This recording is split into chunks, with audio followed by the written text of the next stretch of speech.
So I usually do 4 piles of hay, and after I hay them, they usually kind of work their way. RaeAna goes around and tastes all the different hay usually, and then decides which pile she wants. And then Sky gets second choice, and she'll pick the pile she wants. And then the twins pick what's left. But they're really good friends, so they will eat together.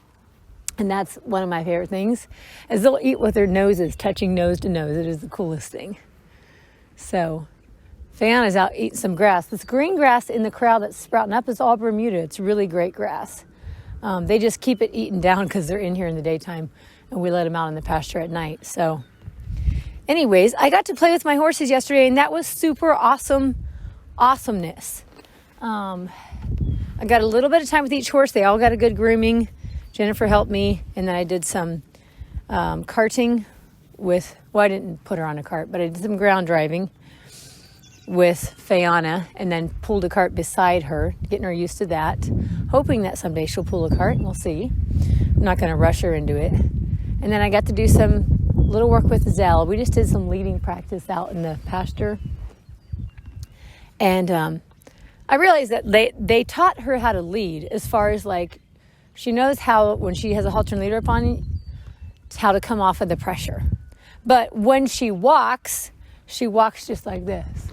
She's just like staring up at the sky or looking all around. She's very distracted. She's not connected to who's leading her. So that's what I've been working on with her. We did some of that leading practice out in the pasture, and she actually did really good. And so for me, it's learning how to get her attention onto me, but not correct her or discipline her in that way, because she's not doing anything wrong. She just doesn't know. And so it's like I do a little jiggle on the rope, like, hey, I'm over here. And then she'll tune back in, and then she gets distracted, then tunes back in, gets distracted. But eventually, by the end of it, I would slow down, she would slow down, I would turn to the right, she would turn to the right, turn to the left.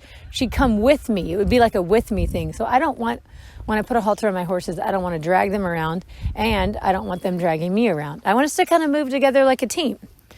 So she did good with that. And then Sky, I just took her for a walk down the road. I'm trying to do some bonding things with Sky, because she's very, what's the word I'm looking for? She kind of keeps everybody in her arm's distance. She's kind of leery. She's, it's like guarded. That's the word I'm looking for. She's very guarded. So I'm trying to build a relationship with her slowly. So I decided to not just every time I get her, it be about like riding her, getting on her back and, training her, more doing things that I thought might be enjoyable for her. So I've been taking her on walks. I took her on a mile walk down the road the other day, and she loved it. She likes to get out because she is more of a dominant horse. She's not afraid to be on her own as much, like to be away from the other horses. When I take RaeAna or Zell away from the herd, they're more anxious because they rely more on the herd for leadership. Sky, not so much. So she likes to go out. She likes to go on walks and explore. So I feel like that's something good for her and I to do together. Right now I'm over here with RaeAna. I'm putting a halter on her. I'm going to bring her over to the camera and talk about her just for a minute, because she's out here eating grass. And she's not that hungry for hay. So I thought, well, maybe we'll bring RaeAna over to the camera since you guys have seen Zell, and just let her say hi. Come here, sweet girl. So I'm putting her halter on. We're going to bring her out here. Faye is really winning a place in my heart, a very special place in my heart.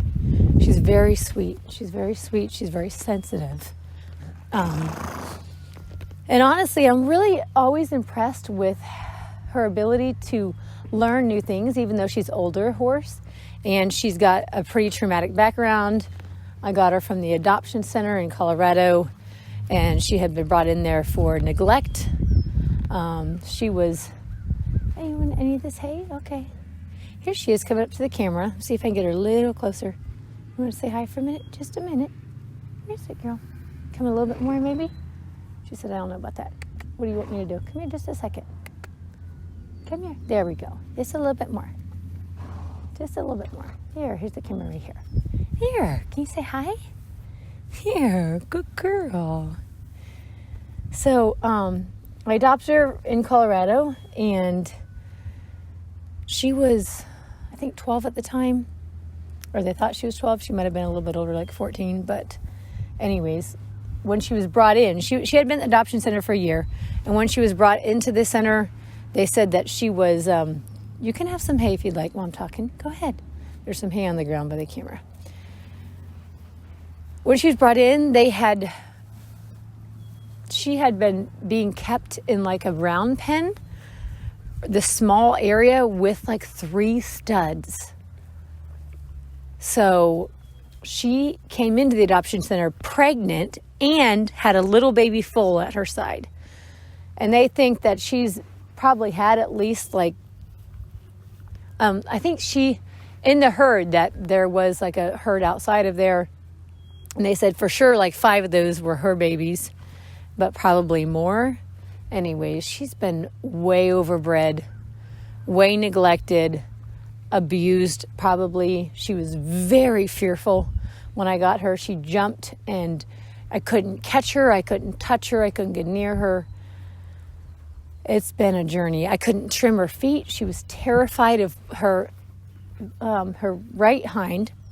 Whenever I would pick it up to trim it or even pick it out, she would explode like a bomb and just explode from underneath of me and just run off. So I remember I got her and then I started working on her feet, and like I couldn't catch her. I couldn't get near her. It was this, but I was like, oh, I can do this. I've been doing horses a long time.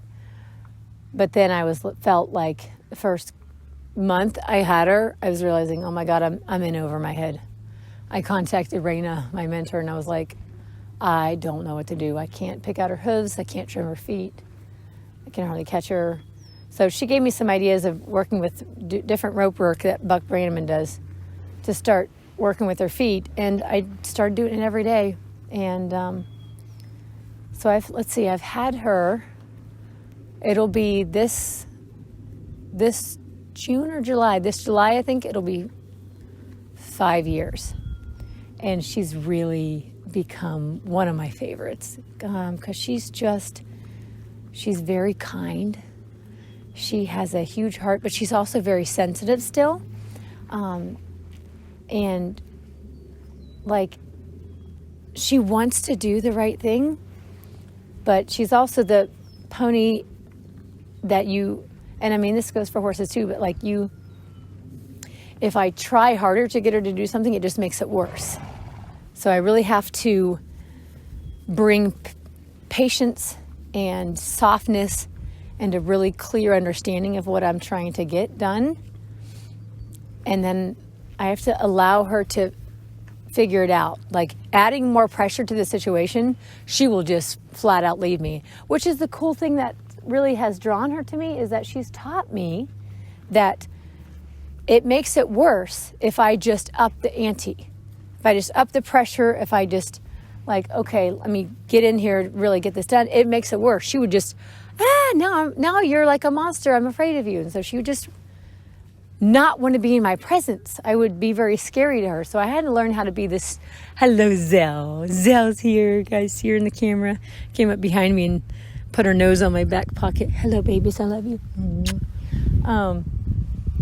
It just taught me how to be this really calm, stable presence and offer this friendship and relationship in a way that was understanding of her past and the ability to like give her as much time as she needed instead of rush her into any situation. And so once I kind of became that foundation for her, then she started trusting me. And it's like, I don't take her trust for granted because I know that it's a gift, for one, and for two, also because of her past issues. Like, it would be really easy for her to not trust me anymore.